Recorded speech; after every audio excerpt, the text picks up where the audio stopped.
making great progress.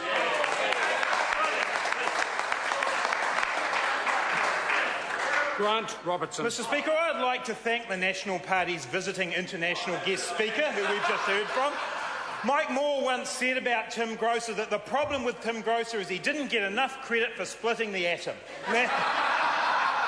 Mr Speaker, there's one thing we know for sure about tomorrow's budget. Whatever crumbs the National Party might decide to throw out to New Zealanders, whatever tinkering around, robbing Peter to pay Paul that National will do, this will be a budget for National's mates, not for the people of New Zealand, because that is the record of this government. While our economy drifts along, they promised 170,000 more jobs. That is about as likely as a Christmas card from Stephen Joyce to Judith Collins. They are focused on a narrow set of vested interests. And Mr Speaker, this is never more obvious than the shameful and shabby deal done by this government with Sky City. It's casino politics from the gambler-in-chief, John Key.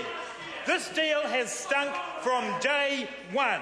The Auditor-General, Mr Speaker, said it was flawed, it was not transparent, it was not even-handed. And the moment that John Key wrote, "Close off the Sky City angle" on those papers, that's what the officials did. That's what they did. They went into a deal that was not transparent and even-handed. And let's remember, Mr Speaker, there were options for this. The government did not have to go down this path to build this convention centre, but it chose to do a dirty, shabby deal off the back of problem gamblers. And when we look at that deal, Mr Speaker, 230 extra pokie machines, 40 extra gaming tables, cashless gaming machines, more high-denomination notes, and the kicker, a 35-year deal, a 35-year extension. And if this side of the House chooses to pass laws that change something about gambling that's included in this deal, we have to pay for that on behalf of taxpayers. And, Mr Speaker,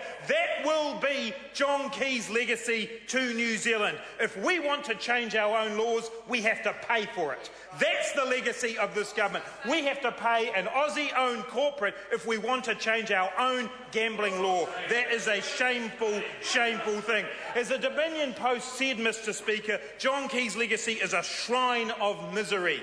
They also said, Mr Speaker, in the same editorial, every pharaoh deserves a pyramid, and John Key will get one. That's what the Dominion Post said. Well, if I can mix up my metaphors, this pharaoh's got no clothes, Mr Speaker. Not only naked self-interest, but empty promises not kept about jobs and wages and the cost of living. Mr Speaker, John Key is right. There is something dying in Wellington. It's his government. It's his decaying government, because there's no brighter future for New Zealanders as wealth concentrates in the hands of the 2.5% who could afford shares in our energy company. There's no brighter future for the 146,000 New Zealanders out of work and out of hope. There's no future for the 270,000 kids in poverty. The only people who've got a brighter future under this government are the mates and cronies of this government, the vested interests who've made super profits of power consumers, the corporates who get laws written for them, all at the expense of problem gamblers. Mr Speaker, if the budget tomorrow was a Labour budget from David Parker, it would be one that changes the settings of our economy to build and create jobs and prosperity for all New Zealand. It would build a fairer tax system. It would give hard-working people a break with cheaper power. It would invest in regional development that protects and supports our environment. It would be a budget for the people from a government that is proud of and has faith in our people. That would be a Labour budget.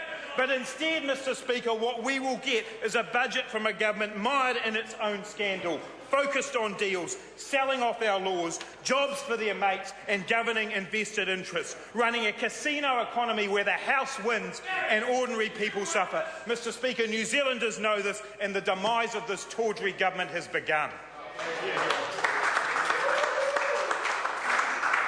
Honourable Amy Adams. Thank you, Mr Speaker. Mr Speaker, it seems to me that it's becoming clear